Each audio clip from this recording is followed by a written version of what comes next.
ఈ చిరంజీవి అనే వ్యక్తి ఒక చీడ పురుగు, ఒక కలుపు మొక్క. ఇలాంటి వ్యక్తిని నమ్మి ఎవ్వరు కూడా ప్రజలు తమ డబ్బును వృధా చేసుకోవద్దండి. మన కూటమి ప్రభుత్వం ఒక వ్యక్తికి ఇల్లు లేని వాళ్లకు 2 సెంట్లను కేటాయిస్తుంది.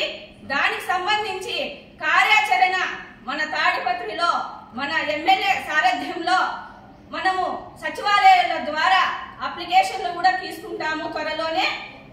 చిరంజీవి, నీకు ఇదే చెప్తున్నా, పేద ప్రజలను అడ్డం పెట్టుకొని నువ్వెంత సంపాదిస్తున్నావు ఒకసారి నువ్వు ప్రశ్నించుకో. నువ్వు సిపిఐ పార్టీలోకి రాకముందు నీ ఆస్తి ఎంత, ఇప్పుడు నీ ఆస్తి ఎంత ఒకసారి గమనించు. నువ్వు ప్రజలతో డబ్బులు వసూలు చేసి ఇట్లగిన అక్రమంగా సంపాదించుకోవాలని అనుకుంటే నువ్వు మంగళవారం నాడు ఎంఆర్ఓ ఆఫీసులో మీకు స్థలాలు ఇప్పిస్తానని పిలుపునిచ్చావు. ఈ పిలుపులో భాగంగా నువ్వు ఎవరికైనా కానీ స్థలాలు ఇప్పించకపోతే నీకు తగిన బుద్ధి చెప్పడానికి మేము మా కౌన్సిలర్స్ ప్రజల తరపున నీకు తగిన బుద్ధి చెప్తాము. మా జేసీ ప్రభాకర్ రెడ్డి అన్న గారి నాయకత్వంలో మేము ప్రజల కోసం, ప్రజాభిప్రాయం కోసం, ప్రజల మంచి కోసం ఎందాకైనా పోరాడతాం. ఇక నుంచైనా మానుకో. ఇకపోతే నువ్వు ఆర్టీటీ కాలనీలో నీ బినామీల ద్వారా 125 flat number, 173 flat number, 179 flat number, 181 flat number, 298 flat number, 509 flat number, 852 ఇవన్నీ ఎక్కడి నుంచి వచ్చినాయి నీకు? పేద ప్రజలను అడ్డం పెట్టుకొని నీ స్వలాభం కోసము ఇవన్నీ తెరలేపుతున్నావు. తస్మాత్ జాగ్రత్త, నీ అంతు చూస్తాం. నువ్వు ఇక నుంచి కూడా ప్రజలతో బాధ్యతగా మెలుసుకోకపోతే నీకు ఎంఆర్ఓ ఆఫీస్లోనే రేపే వచ్చి నీకు తగిన బుద్ధి చెప్పడానికి మేము సిద్ధంగా ఉన్నాం. తస్మాత్ జాగ్రత్త చిరంజీవి, జాగ్రత్త. అందరికీ నమస్కారం. ఇప్పుడు మనం ఇక్కడ కూర్చోవడానికి ముఖ్య ఉద్దేశం ఏమంటే, సిపిఐ పార్టీ నుంచి ఒక చీడపురుగు తాడిపత్రిలో చేసిన అవాకి జవాబుల గురించి చెప్పదలుచుకున్నాను. నేను ఇక్కడ ముఖ్య ఉద్దేశం ఏమంటే, సిపిఐ అంటే ఏది, ఈ పార్టీ ఎప్పుడు పుట్టింది? సిపిఐ పార్టీ భారతదేశంలో 1920వ సంవత్సరంలో ఈ పార్టీ స్థాపించిన మహానాయకులు ఉన్నారు. అసలు సిపిఐ ఉద్దేశం ఏమి? ప్రజల నుండి, కార్మికుల నుండి పుట్టిన పార్టీ ఇది.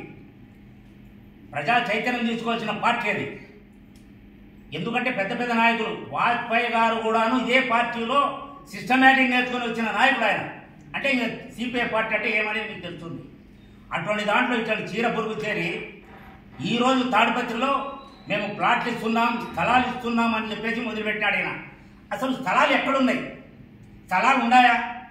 స్థలాలు ఎక్కడున్నాయని చూపిస్తాడు. అంటే తాడిపత్రి అంతా ఇస్తాడా ఆయనే? ఎక్కడున్న స్థలాలు ముందు చెప్పాలా ప్రజలకు.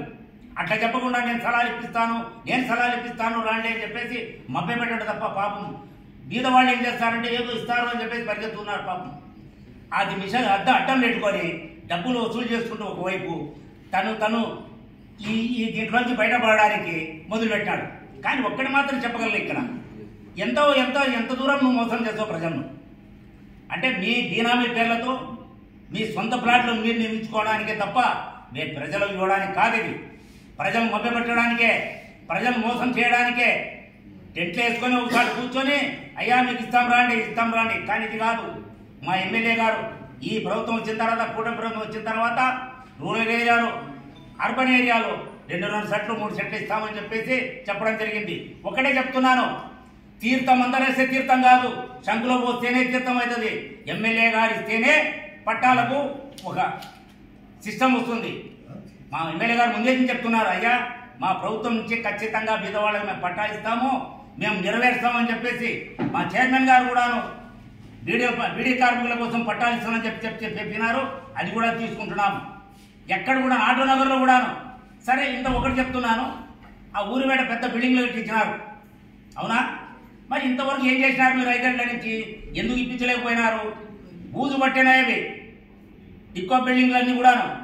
ఆ బిల్డింగ్ గురించి మాట్లాడేవేంది? ఇంకా ఆర్టీటీ కాలనీలో అయితే అన్నీ నీవే. అన్ని బినామీ పేర్లే. పేరు ఒకటి, సొమ్ము ఒకటి, సోక ఒకటి అన్న చెప్పండి.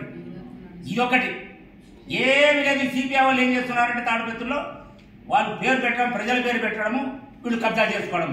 ఒక్కసారి మీరు ఆలోచించండి. ఈ సిపిఐ నాయకుల పేర్ల మీద ఆస్తులు లేవా? ప్రతి వానికి ఆస్తులు ఉన్నాయి.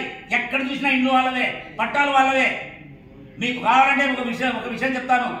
3 సార్లు ఎమ్మెల్యేగా గెలిచిన ఎర్రగొండపాలెం సిపిఐ నాయకుడు కొట్టంలో ఉన్నాడు ఈరోజు. అది సిపిఐ అంటే.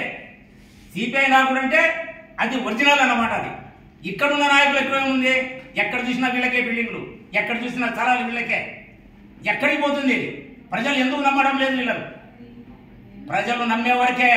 తర్వాత రాళ్లతో కొడతారు ప్రజలు తిరగబడితే మాత్రము వీళ్ళ అడ్రస్ ఉండదు. బాగా గమనించుకోండి. ఆర్టీటీ కాలంలో ఇక్కడే స్థలాలు వీళ్ళకే, అన్ని వీళ్ళవే, బీనామీ పేర్లు. ప్రజలు ఒక పేరు చెప్పేది ఊరు ఒకటిది, సొమ్ము ఒకటిది, సోక ఒకటిది అన్నమాట. ఇది మాత్రం గుర్తించుకోండి. ప్రజలు తిరగబడాలా. ఆ తిరగబడే ఛాన్స్ రేపు మంగళవారం ఎంఆర్ఓ ఆఫీసులో జరుగుతుంది. ఎంఆర్ఓ ఆఫీస్ అందరూ రాండి. ఆ స్థలాలు ఎక్కడిస్తాడో ఆ ఎంఆర్ఓ ఎమ్మెల్యే గారు తెలియకుండా ఎట్లా స్థలాలు పంచుతాడో అది కూడా చూస్తాం. మీరు గమనించండి ఒకసారి. మీరు అందరూ అక్కడికి రావాలా. దీని పర్యవసానం ఏమో తెలుసుకునే వరకు నిద్రపోతండి. మీ అందరికీ సెలవు తీసుకుంటున్నాను. నమస్కారం.